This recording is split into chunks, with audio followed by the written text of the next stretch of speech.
Cyclone Eleanor is the latest threat to head towards the island nation of Mauritius. Right now, it is a tropical storm on the Saffir-Simpson scale and a moderate tropical storm on Mateo France's local scale. Right now, the storm is moving towards Mauritius, albeit a little bit slowly, but that movement vector is expected to pick up pace over the next 12 to 24 hours.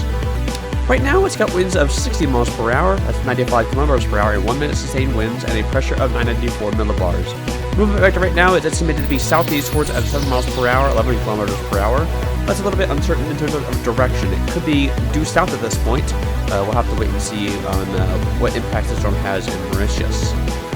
This is where the storm is located right now, 15.0 degrees south, 60.0 degrees east, which is 377 miles away from Mauritius, 393 from Port Montherem, 503 from Reunion, 868 from Antananarivo, the capital of Madagascar, and 936 from Manakara. And you can see the distances also in kilometers, although they're not here. 607, 632, 809, 1397, and 1490, respectively, for Oslo locations. Mauritius is on very high alert for this storm right now. I think a Class 2 warning is in effect for the island nation right now. You can see there is the wind field, mainly on the northeastern side of the circulation. I'm a bit surprised that the western side is as low numbers as what it is right now, given that the majority of the convection is on the western side of the circulation right now. So it would not surprise me if that has wrapped around. Right now, as I just said, a Class 2 warning is in effect for Mauritius as well, and those could receive further upgrades later down the line. I'll have to wait and see on that, as the forecast has been trending down for Mauritius. We were looking at a pretty significant Category 3 to 4 on the Saffir-Simpson scale passing by to the east. Thankfully, that's not the case. So as a result, heavy rainfall and flash flooding are the primary threats with Cyclone Eleanor.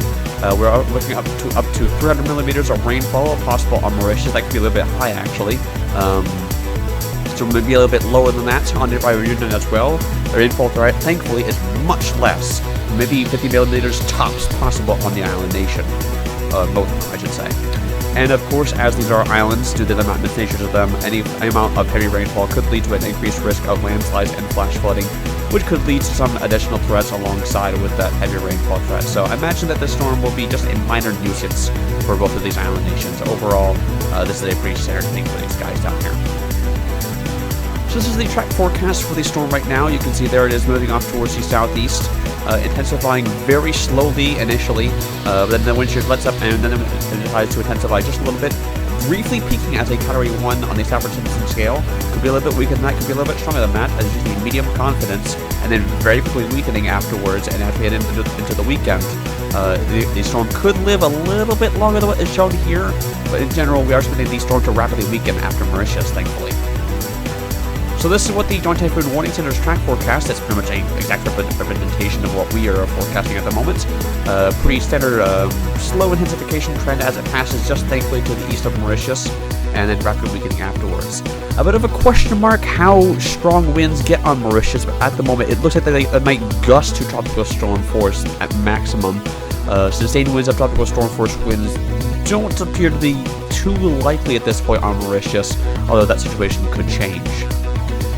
So this is what we're looking at for the satellite estimates right now. You can see SATCON, ADT, AMSU all listed there in fairly agreement on a mid-range tropical storm.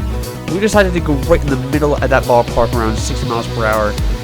Joint Typhoon Warning Center is down at 50, so right in that 50 to 60 mile per hour range, and the winds are expected to slowly increase as the storm is dealing with some wind shear at the moment. So here's what the GFS model run is saying for the storm right now. You can see that this peak is very short-lived. Blink it and you'll miss it. Pressure, you can see that the GFS initializes it maybe around the mid to low 990s at the moment. Gets down towards the high 980s at minimum. So maybe the GFS model is suggesting that storm will not reach hurricane force winds. That would be Category 1 on the Saffir-Simpson scale. Although that is what our forecast calls for. The 2.5 Warning Center and Mateo France is also forecasting it as well. You can see the heavy rainfall threat. You can see that it has that big blow up of on the western side of the storm right as it peaks, and that moves right over Mauritius, and that causes the heavy rainfall threat. And that's probably going to be the one main impact for the storm in Mauritius. It's going to be that heavy rainfall threat. In terms of Reunion, you can see that they do get maybe a little bit of rainfall, but overall, this storm appears to be mainly a Mauritius threat. Not saying that heavy rainfall is going to fall on Reunion, but it is certainly a lesser threat than it is on Mauritius. Sea surface temperatures are already decreasing, believe it or not. We have got sea surface temperatures right now about 30 degrees Celsius underneath the storm and decreasing very slowly. And they drop off quite considerably down to 27 degrees Celsius as you get towards the east of Mauritius, and they decrease as you head further south. And with that slow motion that we're expecting to see after the storm passes Mauritius, it's going to be over those low sea surface temperatures for longer, and that will induce further weakening, along with the increased wind shear that we're expecting to see again with this storm after passing Mauritius. That's certainly going to kill it off. Surface observations right now in both the island nations aren't really suggesting too much as the storm is too far away. We are going to be looking very closely at the surface observation stations on Mauritius as the night records some tropical storm force wind gusts. We are estimating too much in terms of impacts once again on the island nations in terms of wind, although we could see gusts up to tropical storm force winds, but nothing too big, maybe like what we saw with Cyclone Eleanor. So what the ramp diagnostic plot is showing right now in terms of the GFS line, which you can see in the red there, and the HBRF in the blue. GFS is a much more westward trend, I will say, bringing the storm much closer to Mauritius. That would increase impact substantially, although the storm has trended further off towards the east throughout the day today. So it's looking like that, thankfully, we're looking at the rainfall threat, the damaging wind threat, and overall impact of Mauritius downtrending, and they may be a little bit lower than what we're advertising in now. So this is a really good situation in terms of Mauritius right now. Let's hope it keeps trending further east. In the intensity forecast, it's a bit hard to say. HCBRF and GWC forecasts do bring this up to minimal Category 1 on the San Francisco scale, but nothing really beyond that. So wind shear is a bit of a problem right now. 10 to 15 knots around that level right now, and you can see as we get into the weekend, look at that shear, getting up towards 40 knots of wind shear. That will kill off any chance of Eleanor intensifying past Mauritius, and sea temperatures are on the drop, and relative humidity is off the drop as well past Mauritius. So any chance of this storm intensifying past Mauritius is pretty set in stone that it's not going to happen.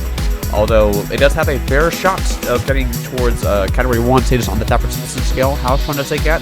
It's anyone's guess at this point, but it's looking like the best ballpark is going to be high-end tropical storm to low-end Category 1 status on the San Francisco scale right now. So here's how the storm is looking on the satellite imagery side of things. You can see it's got a exposed center of sorts. I say of sorts because it's been covered at times and it hasn't been covered at times.